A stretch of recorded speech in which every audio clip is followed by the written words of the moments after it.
Welcome to all of you color lovers who are here with us for the first time. I'm super happy to see all you. Welcome. You're welcome. We are a small group. Well, not so small anymore. Yeah, we're still very small. I would say, but people who are meeting Fridays. That's only when I'm not sick. Yeah, like last week. Sorry for that. Basically, we kind of discuss here interesting things that are relevant to our job of professional film and TV colorists, not hair colorists. So if you are working with hair color, this is not the place for you. So just so you know, I had actually some of those registering as well. Really to know.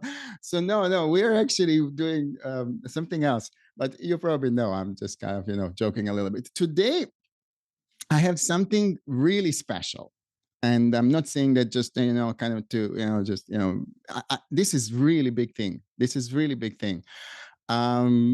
We had this technological development, I would call it, in place for more than 6 months. It was used on $200 million plus feature film productions and $0 feature film productions, right? So I'm not saying this is only for high end, this is for everybody. And it went through a lot of testing, went through a lot of stress testing. We collected a lot of feedback from our customers, and it stood up to its premise, and that kind of made us realize, well, in order for this technology to actually work, what is absolutely necessary is for us to open it to the world, to everybody.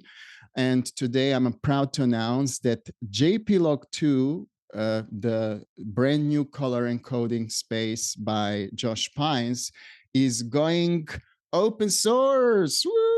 It means you all going to be able to get access to it.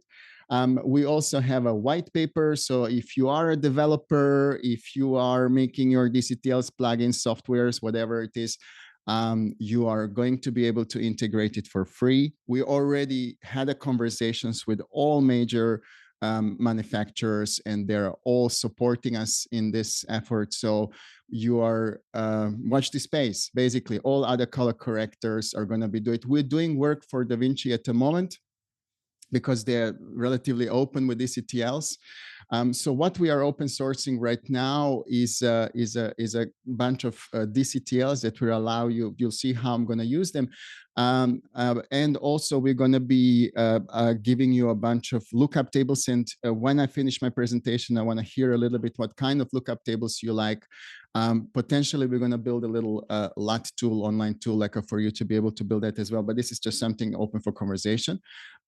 So I am basically, so why we're doing it? So that if, we can get, not just us in DaVinci to use this color space, but to be able to use it on set, to be able to use it in visual effects, to be able to use it, in Baselight, in color front, in everything, then, it's possible really to make this workflow a reality. Okay. So I want to start a little bit. I prepared for you guys some slides. As always, I have some kind of, learning material. So let's start with that. Okay, so you should be able to see my desktop now. So let's go. So number one, I'm going to go and keep my chat open for a little bit later. So just because now I'm kind of presenting, I'm not going to be able to watch the chat straight away. So trust me, as soon as I finish my part, I'll open the microphone and chat for you guys so you can ask questions. I'm pretty sure you're going to have questions and I'm here to answer. This is why we do it on Zoom, why it's closed group, so that you can actually really ask the questions. Okay, let's start. First of all, the most important question. Why do we need a new color grading space? I mean, why? There's so many. Hey, my God, everyone's got one. Why do we need a new one? Right, and I was the first one who was against any new color spaces, right? I was always going like, oh my God, not another setting, not another thing. I don't really need that, right?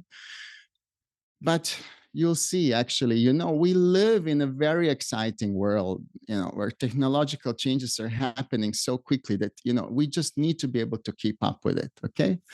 So what's happening is that we are seeing like a release or a surgence of like a new type of digital cameras.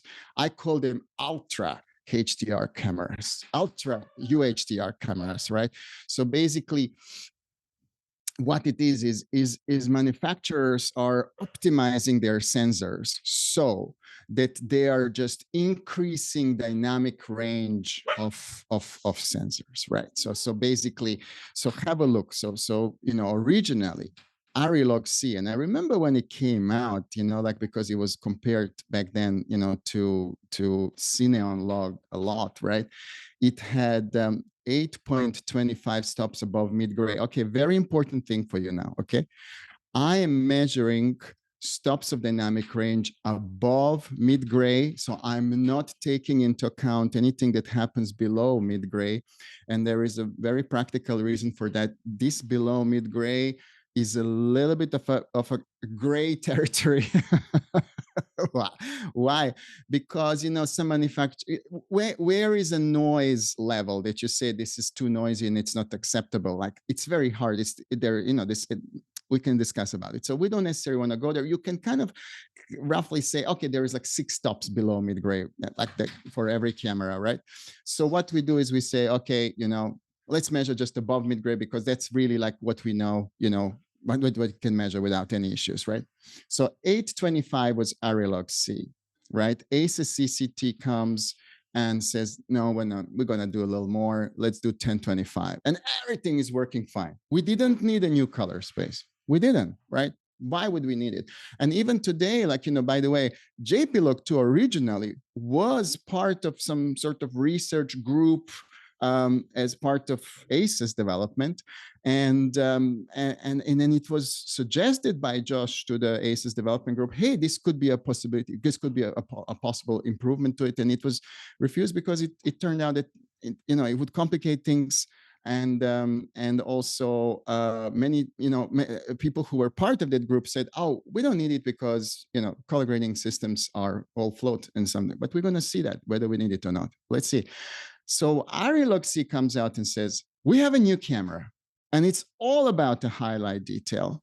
And you know what? My camera has a new color encoding space, which is 11.34 stops of dynamic range above mid-gray. So now we have a camera that records higher dynamic range than any color grading space. I'm not putting here DaVinci Wide Gamut, but you know, DaVinci Wide Gamut is also lower. So by the way, maybe I should have, but I kind of was thinking, okay, anyway, it's not, DaVinci Wide Gamut has the same problem. So just if anybody asked, also it's lower than ARRI LogC4, okay? So what is the problem? So what's the problem? Why do we need now by the encoding space? Because, hey, we work in float, one would say. It's true. And most color grading systems work in float, right? Most tools, but not all. Okay. And then there is this totally unimportant tool that I know you guys, you never use this tool, isn't it? No, we never use this thing called 3D LUT, right? I mean, when was the last time we used the 3D LUT, right? Well, what's a 3D LUT? Okay, what's a 3D LUT? I'm kidding, though. I'm kidding. I know, but you know, you think about it. To begin with, the LUT is not float. Okay, let me show you. Let me show you what happens. Okay. Okay, let me show you this. So what I got here. Okay, look what I got here, and I think maybe I'm going to show you on a like I got a basically an IDT, which goes from ARRI LogC4 to ACES CCT, right? This is standard IDT, and then what I have here is an ODT that goes from ACES CCT, and I'm using ACES 2709 because I just really love it, you know. And I might show you, you know, the hack how you can already start using it. Also, like for all of you guys who use FilmLab AI, you probably use it anyway. So anyway, so what I got here then is I have a 3D LUT. And this is a 3D LUT that is going from ACC-CT to ACC-CT and has a film emulation. So it's kind of got a full range of ACC-CT. Okay, so let's have a look now. Let's have a look what happens. I'm just going to go and disable this here, right? So what happens? Look at my, I need to just go and switch this here. So look at now my highlight here, right? It's clipped. Well, it makes sense if you think about it. I have a camera space that is larger than my grading space. So I reduce it to my grading space. I apply a LUT in that grading space, but in that moment, my LUT limits my maximum value to 0 to 1, right? Which is what LUTs do, okay? And then I go here again from basically my ACC-CT to Rec 709, and you know what? I don't have the full dynamic range. I don't, okay? It makes sense. It makes sense because I'm not utilizing the whole dynamic range that this camera has captured. I had to limit it. And when I output it, I don't really get the full thing. I'm going to show you how we fixed it in a minute. I'm just want to show you like basically just to prove you that there is a problem. Okay. There is a problem.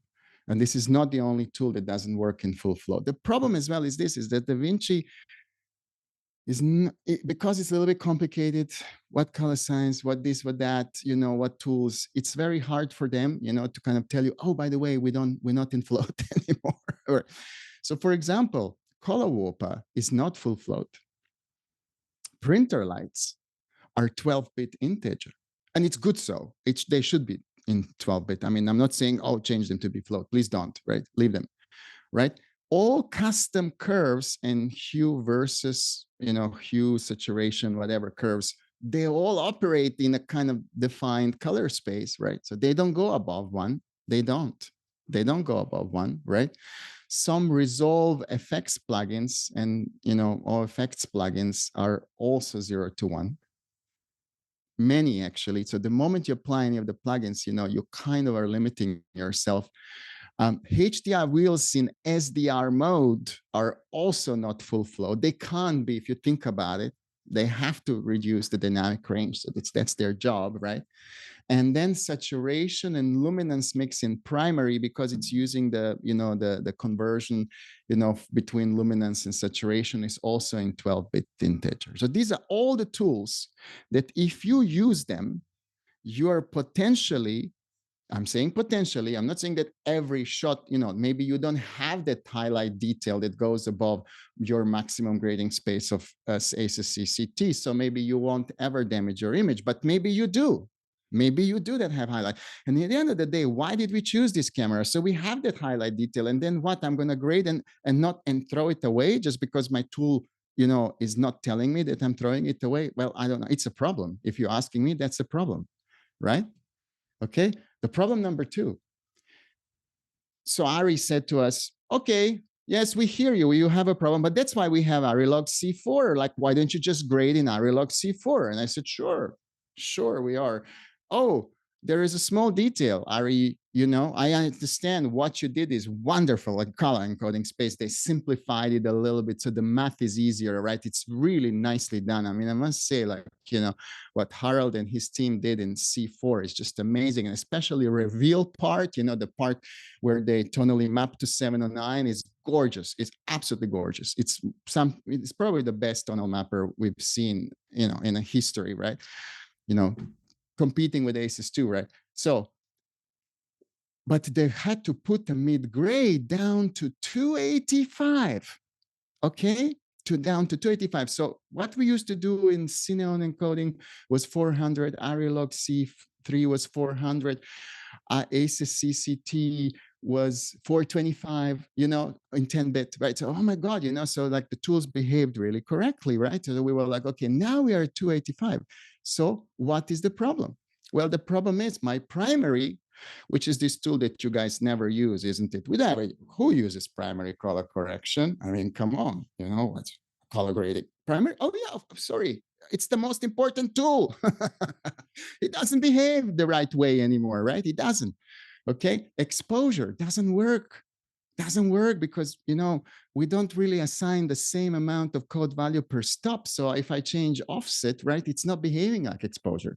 So what I've seen many of you do, you kind of convert to linear and then you use gain. I was like, oh my God, you know, really? Is this really what we're going to be doing to adjust the exposure? Oh my God, really? Right? The next thing, you know, what we do is then we did like a, you know, contrast setting, like in the pivot on contrast. Well, you know, you have to really adjust it down to 285 if you want to have your contrast behave in any way. The HDR tools behave differently. You have to really make them color space aware, you know, so that at 400 line, it's important for HDR tools. This is super important. Film emulation LUTs, you know, again, this totally unimportant tool. Who uses film emulation LUTs in their grading? Who cares about? No, man. Film emulation LUTs are built for 400 most of the time because they are film emulation. Film lives at around 400, right? So we look, you know, so suddenly you apply your film LUT, you know, and you go like, well, actually, it doesn't work. Of course it doesn't work because the skin it's completely on a different level, right? Curves, they're affected, they work differently, they don't work the same. And of course, some effects plugins. Okay.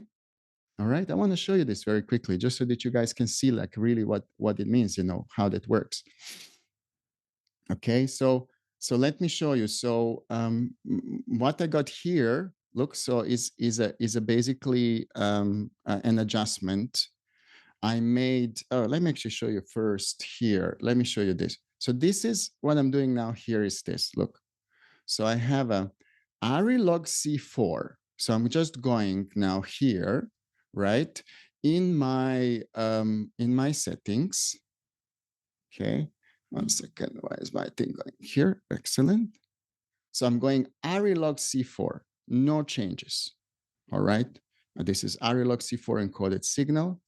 Okay. And then I'm going from ARRI LogC4 to ACES2 709. Okay. I could be using also ARRI's, you know, LUT, but it looks a little bit different because I'm working in ACES. Let's stick with ACES. Okay. So what I'm doing is I'm saying like, okay, I'm grading using ARRI LogC4 as a grading space. Okay, clearly. And then what I'm going to do is I'm going to go and make a change with my lift. I want to open a little bit the shadows, right? So what I did is I opened shadows by using only the value of 0.5. It's not a lot, guys. 0.05 actually, right? It's not even 0.5, 0.05. It's a small movement on my dial, right? And look where my shadows sit. Check it out. Okay, let me show you. Check it out. Look where they are. Right, they sit. You know, what is this? 160. Okay. Now let me show you what happens when I do the same thing using JPLog2. So basically, just to show you, so I'm using the same amount of adjustment, 0.5. Where are my shadows?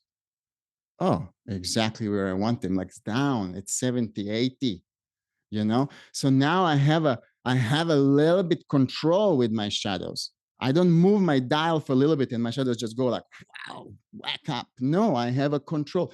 And you know what cinematographers love the most about Alexa 35? You know what they love the most about it? It's the shadow detail. They love it. It's all about shadow detail. Just go and watch Disclaimer, you know? I mean, just see what they do with shadow. It's just incredible how good that camera is in shadow. And I, as a colorist, I can't give them that fine tune adjustment when I'm grading in ARRI LogC4. So you tell me, guys, if this is a problem or not. I don't know. Maybe we have a problem, Houston, here, right? You know, and I think we do. Okay. There is a third problem. And it's a third problem, and this is to do with spatial effects. Spatial effects is any image processing that is affecting neighboring pixels. So what it means is that we are basically taking a group of pixels and we are affecting them. And you know, we use it a lot because we love to work with textures. You know, textures are becoming such an important part of our job. And so, yes, so for example, noise reduction, sharpening, any type of sharpening, mid-tone detail, soften, sharpen, everything, right? Blur effects, that's a spatial effect, right? Lens distortions, vignettes, glow inhalation. And if I have to be honest with you, this was actually the reason why we really wanted to integrate JPLog2 in our set of tools, because we were developing this amazing film emulation, and we realized that this film emulation needs to be in separate nodes to give colorists more control and to be more realistic. We had to put it in parallel. And we didn't really have a color space to do that, because we needed to stay in log because we are emulating film, right? So we can't go linear. And also, like, but you know, we were working on a project that was shooting on Alexa 35, and we just couldn't get it. So, and this was a solution, right? So basically, like, you know, so just for you to see really what happens is that similarly, like, you know, to what I showed you earlier. So for example, here, like, look, so I have now here just a standard ACES pipeline. So I'm going ARRI LogC4 to ACES on input, and here I'm going ACES to 709, and here I just applied a glow, right? As you do, okay? Okay, so this is a glow. And then I want to show you this. Look, so check out now the detail in this highlight, right? So think about it. I'm calculating glow on a limited, you know, kind of, you know, it's not limited, but yes, you know, for this camera, you could say it's limited because this camera has such a high dynamic range, right? And then I look at it in JPLog2. This is now the same thing, but with JPLog2. I'll show you in a minute how I do that. Look at the difference. Look at the glow here, how it feels a little bit compressed and a little bit digital, and look at it here. Like, you know, come on, show me. There we go. Yeah, you see how it kind of has this gorgeous roll up. There is nothing clipping, but why is not clipping? Because I have enough headroom. I have headroom. I can process your maximum white, dear ARRI LogC4. And you know what? I can even extend that white higher than your white, because I'm working in a higher dynamic range than what you have captured, which is what always should be happening anyway.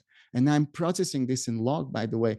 And this is a problem with spatial tools, you know, that they do need that dynamic range, because once they do processing, no matter how they do it, they need to collapse it back into the grading space, right? And that's where the problem happens. That you know, like, imagine if you extend the highlight and you try to collapse highlight, and you're already working with highlight that's higher than your maximum. Of course, you start losing detail. Of course you do. Yeah. And then kind of it defies the purpose. Well, why did we shoot on that camera? Damn it. You know, if I can't do post-processing with it, right? So that's the problem. And another problem is, like, it's not so big, but I would say it is. Yeah, it is. You know, it's there. It's possible. When ARRI made ARRI LogC4, what they really did is they made a color space that is optimized for 12-bit. And that's the problem, because all monitoring on set and most monitoring in studios, you know, I'm maybe lucky because I have this interface and Dolby Vision certified monitor that works in 12 bits. So I could say, okay, I overcome that thing, but not, you know, that not everybody has a 12-bit monitoring in the studio, you know. So on set, you definitely don't have 12-bit. Everything's running off a single SDI or even wirelessly, which is always only 10-bit. So what we really have to do is we have to apply all the looks in camera, really, you know, because then the camera does 12-bit, you know, processing in camera and outputs 10-bit signal in 709 for us. But that's not the way how we like to work. We like to get just raw 7C4 LogC4 out of the camera, and then use our lookup table boxes in our DIT card and do all the conversion there, and then distribute it to Video Village. Is much more elegant way of working. So yes, if you think about it, I'm really, like, you know, limiting myself. I don't necessarily think that this was ever a really big problem for us, but, you know, theoretically it's a problem. Theoretically it is, right? You know, visually, I don't think we had like huge problems with it, but kind of, you know, in the back of my mind, I was thinking, you know, really, this is what we should be doing. So what's the solution? So here is the solution.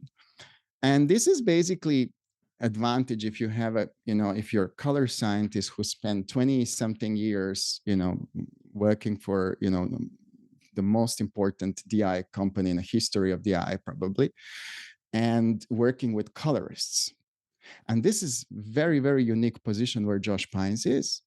Because think about it, most color scientists kind of work like for camera manufacturers and, displays and stuff like this. There's color, there are color scientists who work inside, facilities, and they primarily busy building, calibrating, matching, and all of this stuff. But, what Josh has is this years of experience of working with colorists, and he understands colorists. He understands, he's a little bit like, I call him like Adrian Newey of color grading. And Adrian Newey is this, famous Formula One car designer, who basically, is just so good in fine tuning cars that, Verstappen goes and wins in Red Bull cars so many times. And then Adrian Newey leaves Red Bull, and Red Bull can't even stand on a podium anymore, right? So this is basically Josh Pines he's that kind of designer who can tweak the color pipeline for colorists so that they can really get it to work. System works exactly how they want it. Sorry, Josh, I had to use that example. All right. So what he did was basically said, like, okay, I'm building here a color space for people who are colorists, and what they need is number one. Number one, I understand they need a high dynamic range in what these cameras got. We figured that out. Okay. Yes. So I can do that. I can figure that out. I think I can. Right. The second thing, what colorists really like is that mid-gray that is like on film, which is 400. We love that because the live gamma game behaves like it is. This is like driving a Formula One car and it's just the tires or so, cars holding corners. This is how I feel if I start operating live gamma gain and things just go out of whack, no, I love it. So it behaves the way it was behaving last 20 years of my life. I was grading all of my life, first maybe in Cine and then in LogC4, right? And maybe in ACCT as well. It was all kind of, behaving pretty much in a way. And then, somebody now gives me ARRI LogC4 and I'm like on ice, man. What is this? What is going on? I need that, familiar behavior of my tools. I'm faster, I'm better, I'm more confident. I need that shadow detail.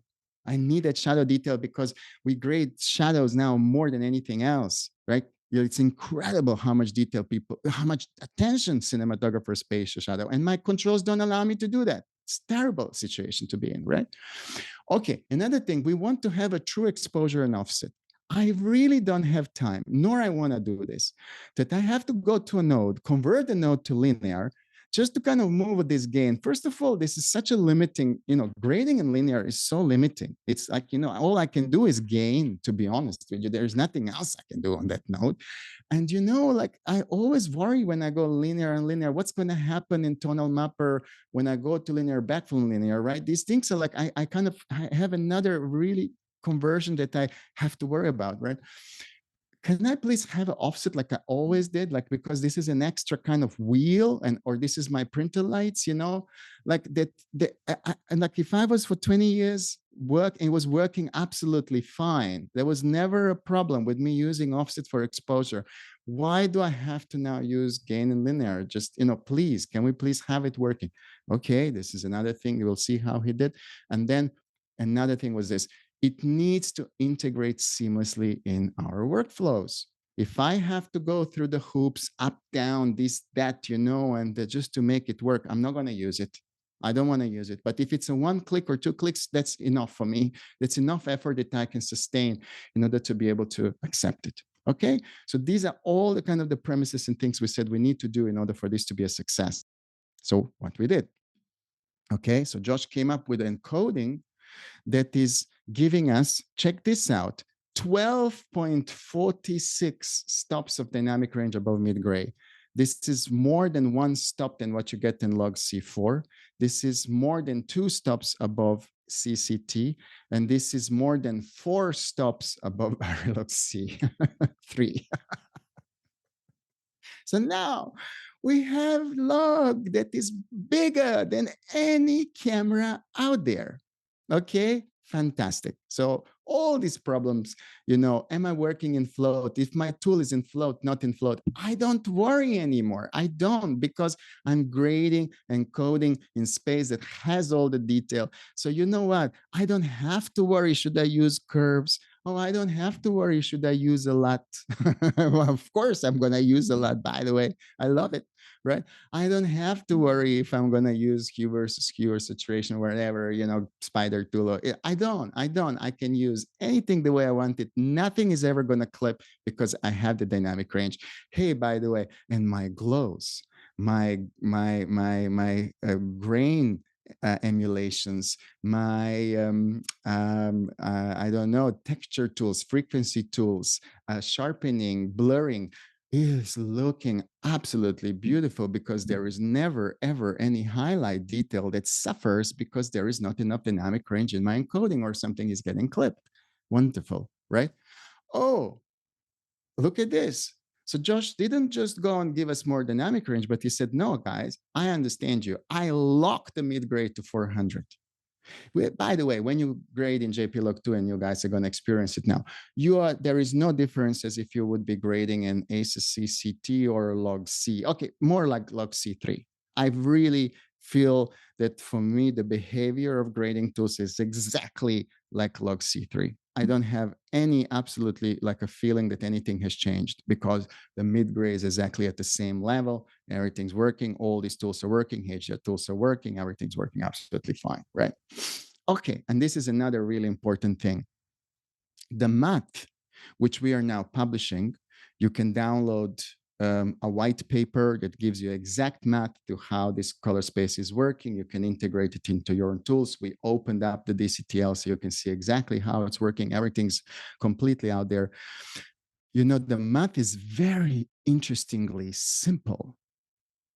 And sometimes indication of good things is simplicity. It's there, like if you can do something simpler, like in a simpler way with less steps, it usually shows that this is probably the better way of doing things. At least kind of in color, things usually work like that, and the math is such that actually, look, this is a chart that is showing us basically log encoded true log, which is a log base of 2, right, or power of 2, right? So basically, look at it how linear it is, right?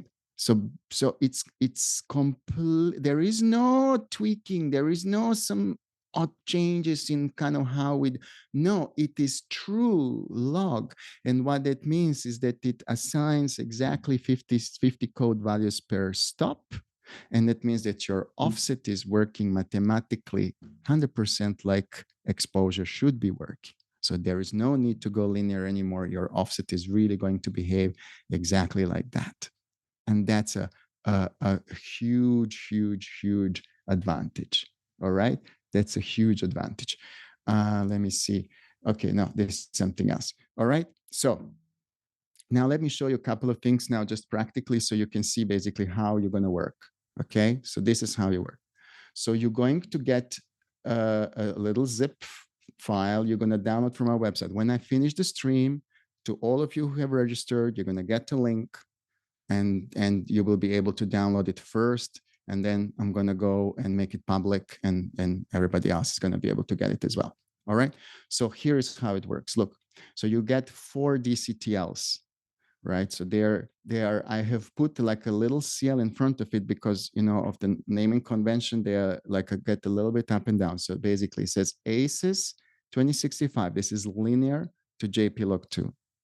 Then we have the other way, ACES JPLog2 to 2065, so the back to linear.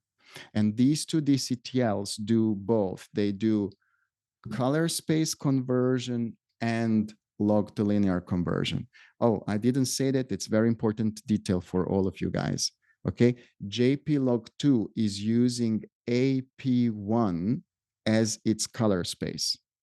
Okay, so it doesn't have its own primaries. It's using AP1. So it's super easy to integrate it into DaVinci, because all ever you want to do when you want to work in JPLog2 right now, because it's not really listed as an official color space. What you do is you just select ACCCT, and then it's using the same color space, right? So because the primaries are the same, so you could still be color space aware as long as you're using CCT. Okay. So, and then this is the most important thing, you can go from ACES CCT to JPLog2 and from JPLog2 to ACES CCT. Okay, so have a look. So right now, right, what I got here is like, let's say my IDT to ACES, my ODT, to 709. And then what I do is just sandwich straight after IDT, I sandwich my DCTL, which gives me now JPLog2. And on the other side, I sandwich my JPLog2 to CCT. Now, here is a little trick, okay? You do not necessarily need to use the JPLog2 to CCT at the end. You don't. If you like this kind of roll-off that you get from JPLog2, there's absolutely nothing stopping you from leaving it. Let me show you what I mean by that. So look, so you see how now, like, when I'm grading, right, I get this like a really nice kind of roll-off. You see how my highlight is kind of, let me just disable this so you see a little bit bigger, right? So you see how my highlight now is like a kind of behaving in a really, really nice way, like it has this kind of softness, right? So now when I go on the output side, I go first to ACES, it gets a little bit crunchier. So if you're going for this beautiful, soft kind of highlight, nice roll-offs, don't necessarily go back to CCT. This is your choice. This is your creative choice. Because we are adapted to ACES. We just kind of do a little bit different encoding that is better for you to color grade, and then the ODT still does the job how it does. But if you do want to be 100% accurate, that you're getting exactly the same result like everybody else who works on production is using ACES, right? Then you want to go JPLog2 to ACES CCT just before your ODT, because that is just going to convert it back so that you're going to have a benefit of your controls behaving like you want them to behave, right? Everything's going to work, all the effects are going to work, all the glows are going to work, or nothing's going to clip. Your LUTs are going to work, by the way, wonderfully, right? And you are, but you're going to maintain that same look, that same output, like everybody else can get. Okay. I want to just show you this practically, like, so you see, like, this is now, a lookup table in CCT, like that is using ARRI LogC4 camera. And now I'm just going to go and enable JPLog2. And what happens, my lookup table is then allowing me to work in full range. It's not clipping anymore. Right. So let me just show you that again so that you see that. Right. So look, so, I'm now in disabling JPLog2 conversion. What happens? Yeah, I can see that difference, which is there, right? I mean, I have to go to that higher dynamic range color space, right, from CCT. So yeah, this is correct behavior. It should behave like this. By the way, this is not an error at all. Like, we want, to be accurate. Yeah, but you see also like you can tell that it's a little bit clipping. Look how it's like a kind of little bit like, flattening here.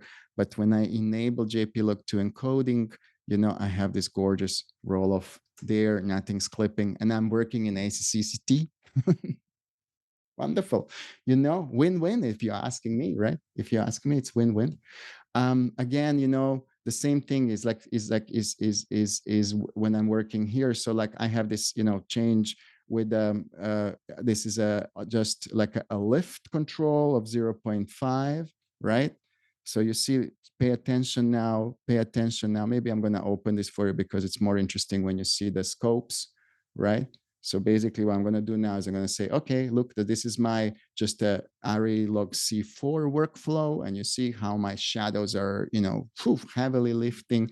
We're about, when I'm using ACES CCT with JPLog2, my controls are just much better. So let's go now to show you what happens. Here we are on the actual test image. So what we have here is JPLog2 encoding, same change. And here is ARRI LogC4, same change. If you think about it, I moved my dial exactly the same amount, but look at the difference. Look at the difference. I mean, this is insane.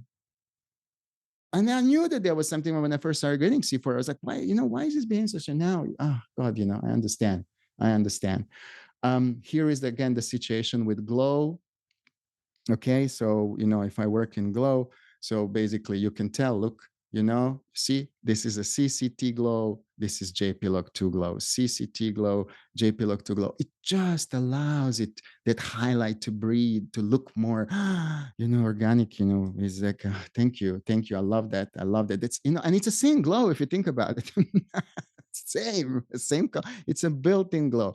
But then especially imagine we were able to exploit this so much more when we started working, building our film emulation tools. So, our filtration in FilmLab AI and everything is using this space. It's just really wonderful, right?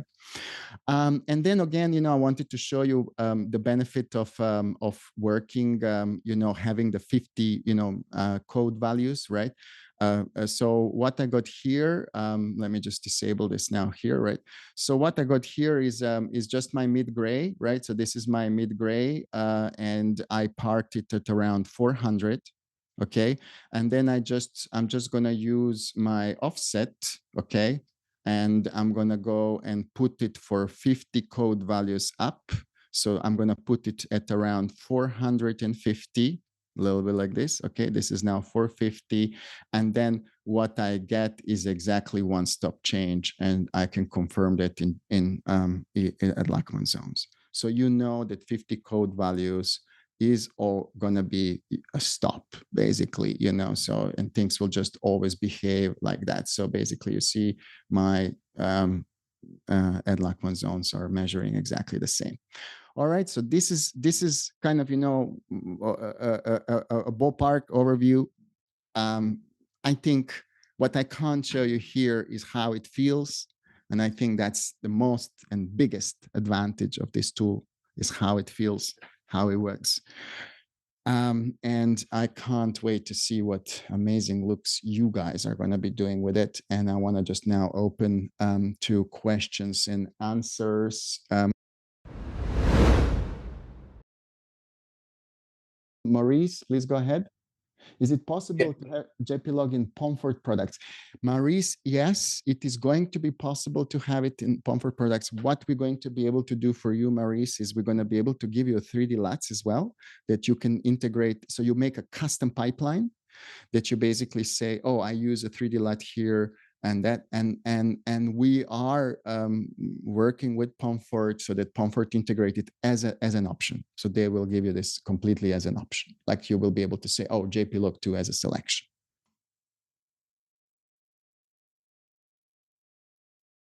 Yeah, did it answer the question? Okay, great. Borna, please go ahead.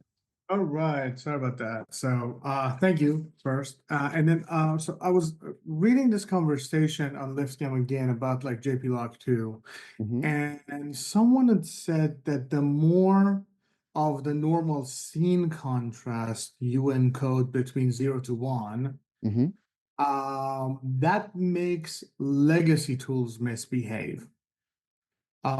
Because Borna, you have to take Live Gamma gain with a pinch of salt, right? Sure.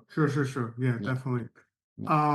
So you don't think that, and also like I don't exactly like necessarily mean what they mean by legacy tools, but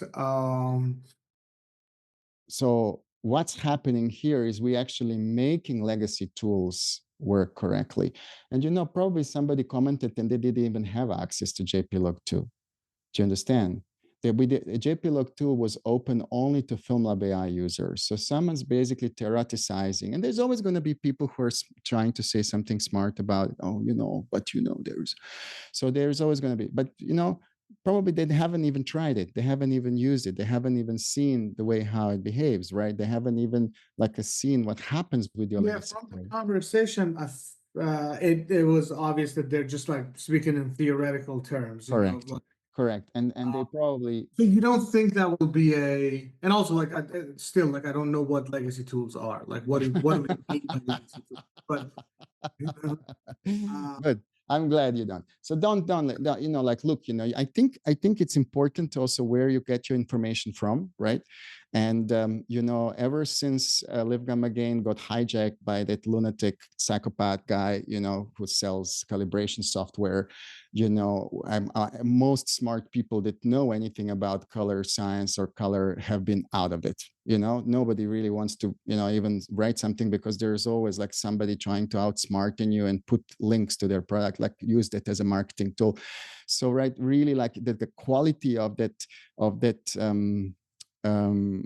forum is just gone down the drain, right? It's terrible. No, it's impossible really to anyone to have a different opinion or like be able to say something, you know. So I really wouldn't necessarily, you know, use that as a wonderful source of information. And I'm not sure, like we'll open that conversation on Discord if you guys want, on our Discord, and you can guys discuss and do it, you know. So we have a little bit more smarter people than that. And I believe that Josh is here in the audience as well. Josh, are you there? Unfortunately for all concerned, I am. Yeah.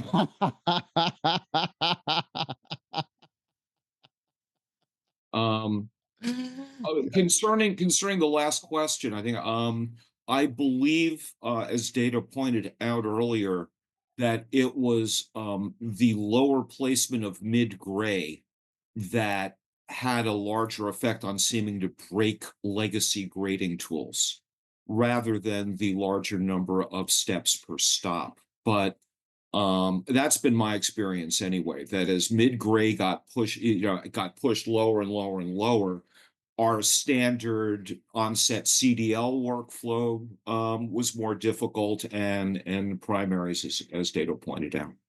Also, Dado, you said earlier that I understood colorists.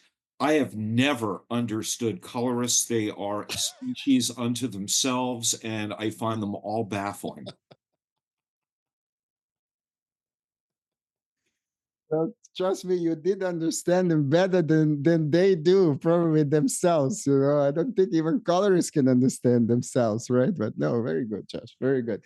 Guys, now that the Josh is here as well, feel free as well to ask him any questions. But I'm going to go next to Bernard. Bernard, please go ahead. Hey, Dado. Hey, Josh. Sorry, Bernard. One last quick question. Would using inode and onode work the same way as using that sandwich of like IDT and JPLog LUT? Thank you for saying. You're born and you have it, so you don't need to use the DCTL. DCTL is for people who don't have FilmLab AI. Yeah. Okay, go ahead, Bernard. Yeah, I just had two questions. So my first one is, so what we're talking about is taking JPLog and using that as the IDT for our footage. So it's going straight from whatever the camera space is right to JPLog. And then we're doing all of our grading and then coming back from JPLog to whatever 709 we need to go to. Is that correct? Correct. Okay, cool. And then my other question was, so would this be something that we would be using, like particularly for narrative type shows, or would it be something that we would also use on like corporate videos or commercial videos? You know, you can use it. Look, primarily, like, of course, this was developed with a, you know, kind of feature film scripted content in mind, right? Where we're going for the highest quality. But, you know, nothing's really stopping you for using it in any project, really. If the look that you're getting is, you know, making you and your clients happy, you know, there is no barrier that we say, please don't use it. You know what? You can use it on wedding videos as well. You know, you understand? You know, absolutely. Like, you know, it's a tool, you know, it's there to be used. And if it's going to look great, please post it on our Discord. I really want to see what you guys are doing. That's my kind of favorite sport, is like to see the amazing stuff that you guys are creating with it. So yeah, Bernard, nothing stopping you to do it. Please go ahead. Thank you. You're welcome. Scorpion asks about master LUTs. We are building. So basically what's going to happen, Scorpion, the new version of Look Designer is going to be allowing you to create master LUTs. And so it's going to be a much bigger rewrite about it. So it's coming. It's coming. It's coming. NAB is coming. Maurice says, how does JPLog2 work for using secondaries? Very much the same as any other space. The secondaries are mainly affected with your gamut, at least in DaVinci, and this is an AP1 gamut, so it's not really changing that behavior at all. Like, you know, so it's pretty much the same as you do it. In a way, you know, personally, I find that secondaries, at least when it comes to qualifying, that they are much better when I'm working in log space to use a 3D. You know, these guys. You know, the 3D keyer. The 3D keyer is really what kind of gives me a better result. So like if I pull a skin, you see, I can kind of get much cleaner sample of skin than if I'm just using standard, you know, qualifier. So this is one. And what really works really nicely, I find, is the vignettes. You know, again, you know, the vignettes, because they have kind of that little bit fall off in the highlight and stuff, they just look a little softer, they're less visible. So yeah, you'll love that part. Josh, you said, is the lower mid grade? Right. It's the lower mid grade that broke the tool. So that's what we fixed. Luis, which setting on screen should I show? Please tell me. I want to show it, please.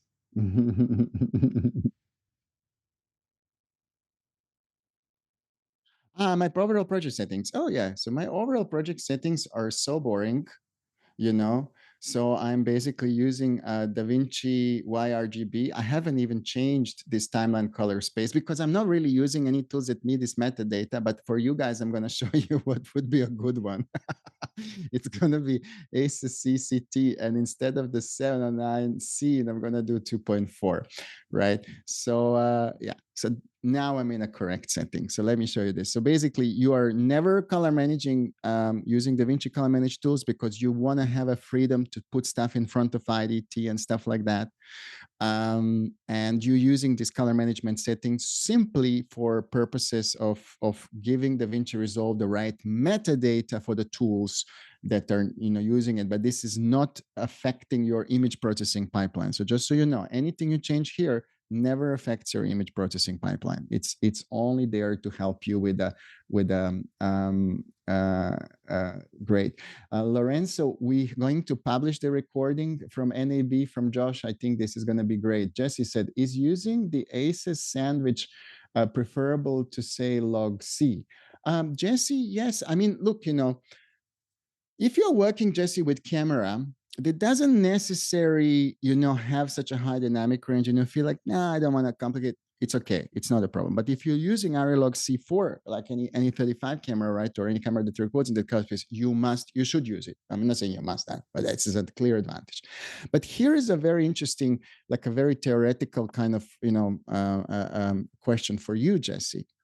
So just because you use camera that maybe hasn't captured that high dynamic range, right?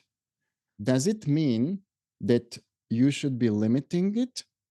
Because look, I can just go and open my highlight and now I have higher dynamic range if you think about it, right? Look, I have now increased the dynamic range of my camera. Even though my camera originally hasn't captured it in my tools, I can increase it.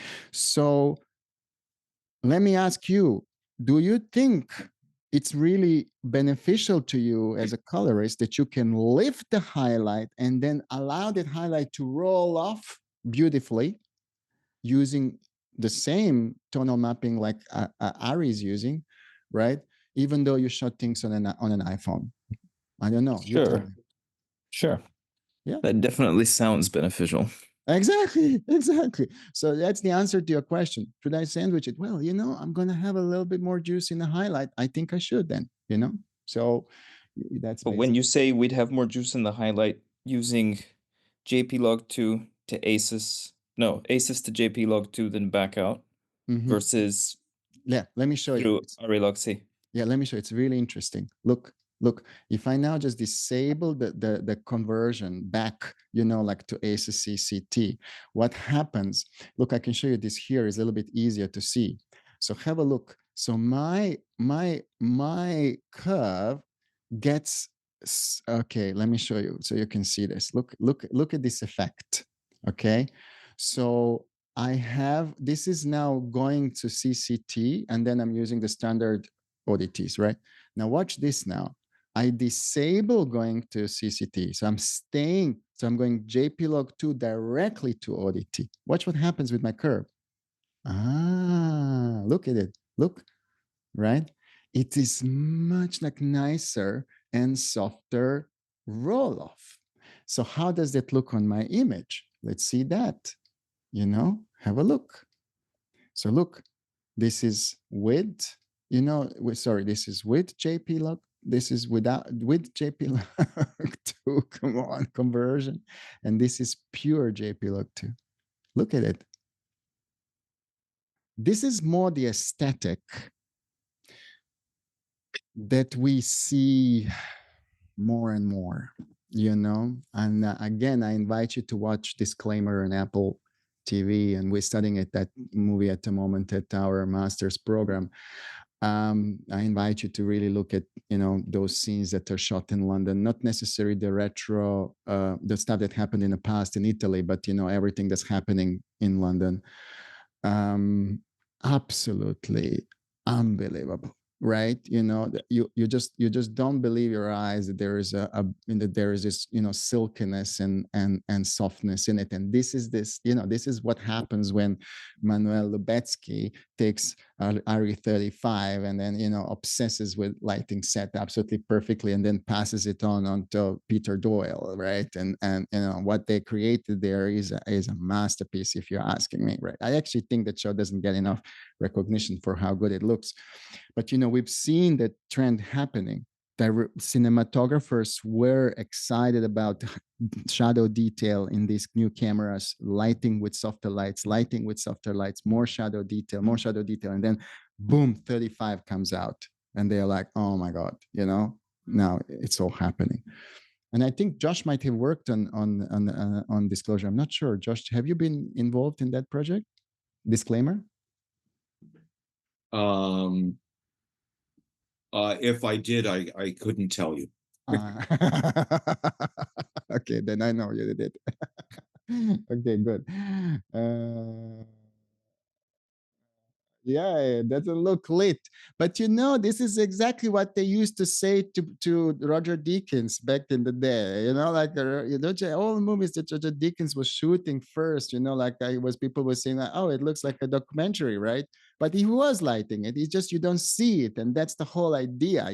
We don't necessarily want to see the light in the shot, right? We don't want to see this. But I think it's absolutely amazing.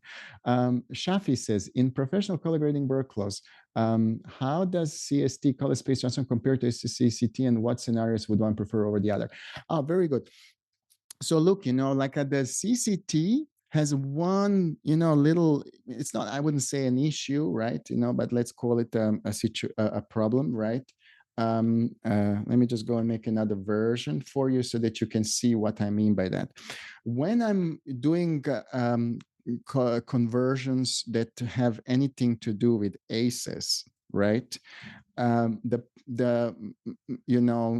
feature, I won't say better or worse, it's just the feature of color space transform is that it has its own tonal mapping, right? And its own gamut mapping. And that's not part of ACES per se. ACES hasn't got, or it has different code that it's using for that part, or hardly anything, it's part of kind of RT and all of this, right? So what happens if I now say, okay, I'm going to go now ACES CCT. Oh, it's here on the top, right, isn't it? So I'm going to go AP1, which is my CCT color space and CCT. And I'm going to output now to Rec 709, right? 2.4 gamma, which is kind of the equivalent of my ACES ODT. So have a look at the difference, right? You see how different they look. They behave completely differently. It's a different tonal mapper. It's a different gamut mapper. So it has its own look, I would say. And I'm a kind of big proponent of choosing your tonal mapping on an output device transform as your creative tool. I don't think that there is a right or wrong way, how to tonally map on output.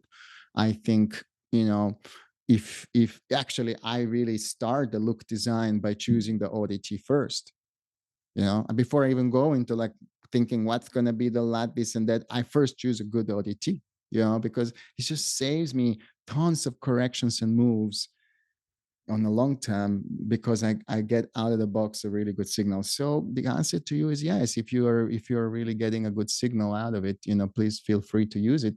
Again, you can use it in combination to CCT transform or without a CCT transform. It's totally up to you. All right. Excellent. Excellent. Very good. Any other questions, guys? So people are asking about how they can use JPLog2 when working in DaVinci Wide Gamut Intermediate, or how does it relate to it?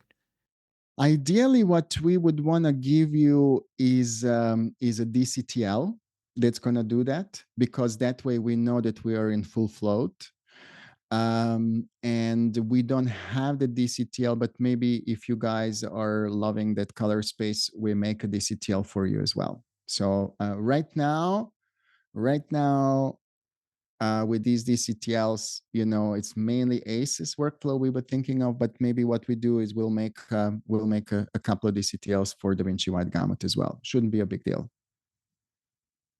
Dado, I remember when first ACES came out, the ODT was promising in terms of deliverables. You could have the same look in many different deliverables. If you suppress the ODT and you only use the JPLog2, how it works, how would I map that? No. Look, that part we don't do anything with ODT. We hand it over to you. Like what we do is we just color grade, in JPLog2. We do all the manipulation in JPLog2, and then we hand image over to the ODT. And then it's exactly the same. So nothing changes. You still have the same, even though the ACES one had a promise, it's going to give you this. It's not really, when you see ACES 2.0, that's improved significantly. That image consistency, especially between HDR and SDR in ACES 2, has improved significantly. And my understanding is from conversations I'm having is that on NAB, all manufacturers will give us public release of ACES 2.0 integrated in software. So I am guessing, I'm not sure, but I'm guessing that DaVinci will have 2.0 integrated in DaVinci Resolve for the NAB, and that is then going to help you get that consistency. But the JPLog2 as a space for you to grade in is not affecting anything that happens on the output side. Thank you. I have questions. Go ahead. Is it Aniket? Go ahead, Aniket. Yes. Dado, so first question is on the graph where you showed that JPLog has more dynamic range to fully accommodate LogC4. So since ACES has lower dynamic range than C4, but JPLog does more, but the container is ACCCT. So the extra dynamic range is gained just by remapping it in the gamma curve? Correct. Oh. But just by using different math to how to do it, that's it. But that's the secret of all kind of, color encoding really, is the kind of how do you do that? How do you map it? Okay. Sasha just asked the question, is it pure log or is it have a linear part? So Sasha, yes, it does have a little linear part. It has to have a linear part. Josh, maybe you can also explain a little bit this. I'm going to show the math so that you guys can see. So basically this is from linear to JPLog2. So, I mean, a lot of this, there's an old rule in software development that is never followed, ever.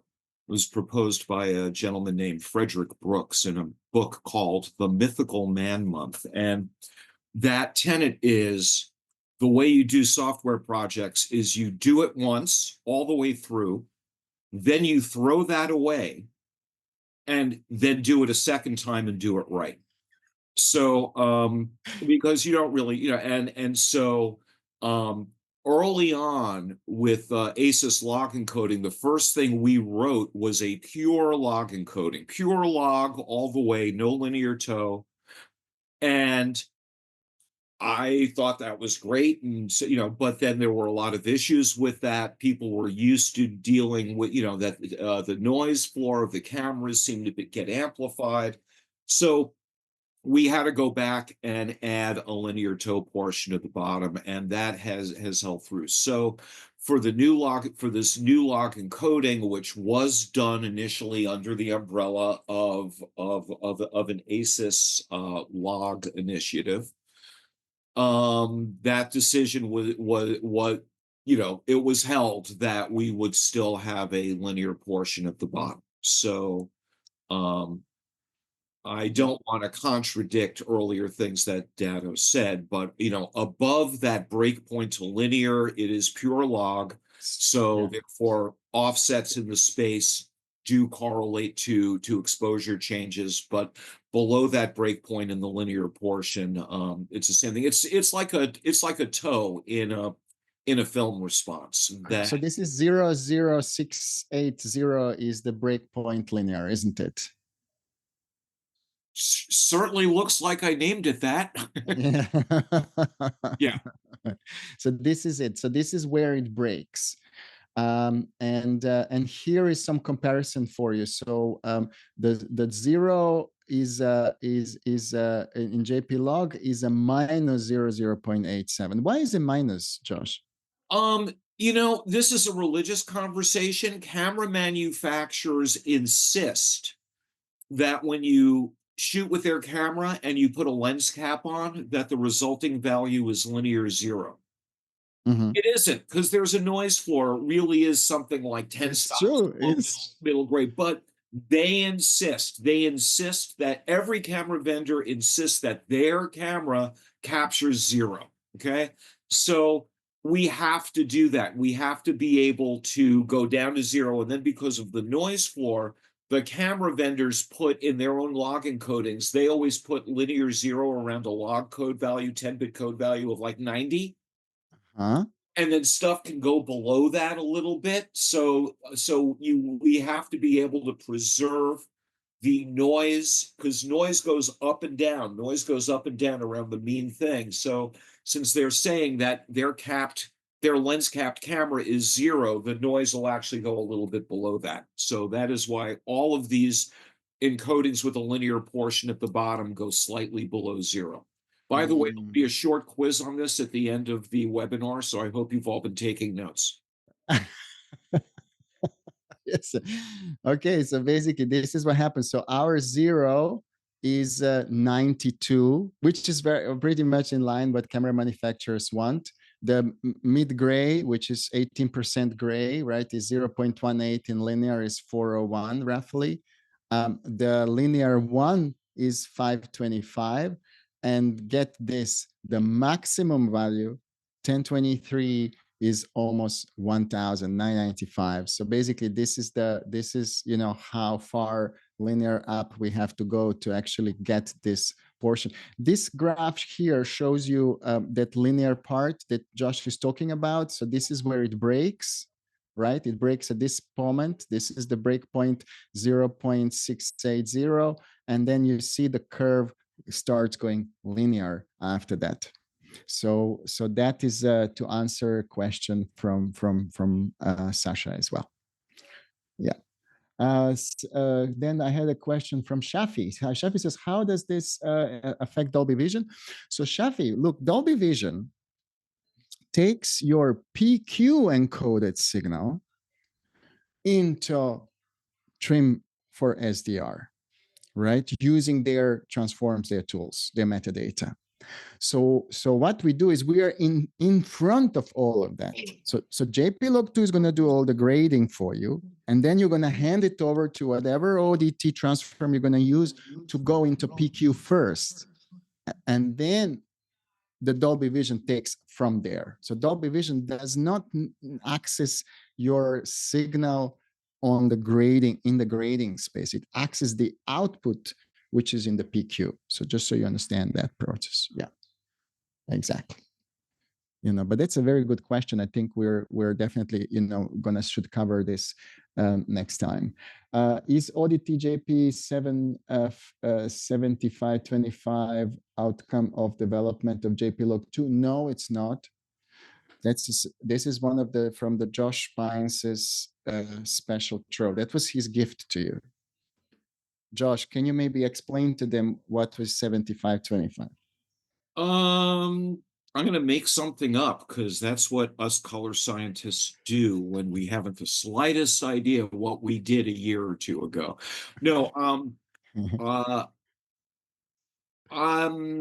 so I mean, those numbers ring a bell. There was some work that we did that was sort of a gift to a particular camera manufacturer that wanted some default output LUTs. I believe that the 7525 was a look that was designed for the Sony Venice, and that the agreement was that that would be open sourced and distributed. So it, you know, once again, all of this stuff here that I'm contributing is open source and was done, you know, with permission of all the, you know, the relevant parties and stuff. So I believe that yeah, you know, that LUT is, you know, was basically also available, you know, out there, but it was designed specifically for a particular camera, but, you know, doesn't prevent folks from using it on other things. Yeah. What we did is we just adapted it to JPLog2. And it works like a charm. It works really, really good. Yeah. Okay, guys, thank you very much. We went over an hour, you know, but that's a good sign. So I'm happy to see and hear that you're digging this. I'm actually really excited to hear what you guys are going to make out of it. Please post and continue this discussion on Discord. It is just go to colorlab.ai/Discord. It's going to give you a link to sign up if you're not member of that community already. Also to let you know, we have a couple of more live streams already scheduled. We are going to be talking about node design. And we're going to be showing you interesting, you know, approaches to node design. I have been talking to Alistair Arnold from Photocam, who kind of had some interesting ideas. I will be showing you that. And a couple of other interesting approaches to nodes. And then after that one, we're going to be talking about gamut limits and how to do all the different gamut limiting, how to use also the spider tool. So this is going to be the next one that are already pre-scheduled. This is next Friday and Friday afterwards.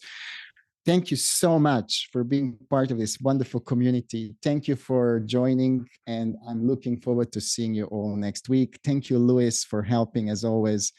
And guys, have a wonderful weekend, everybody. See you soon. Thank you. And bye-bye.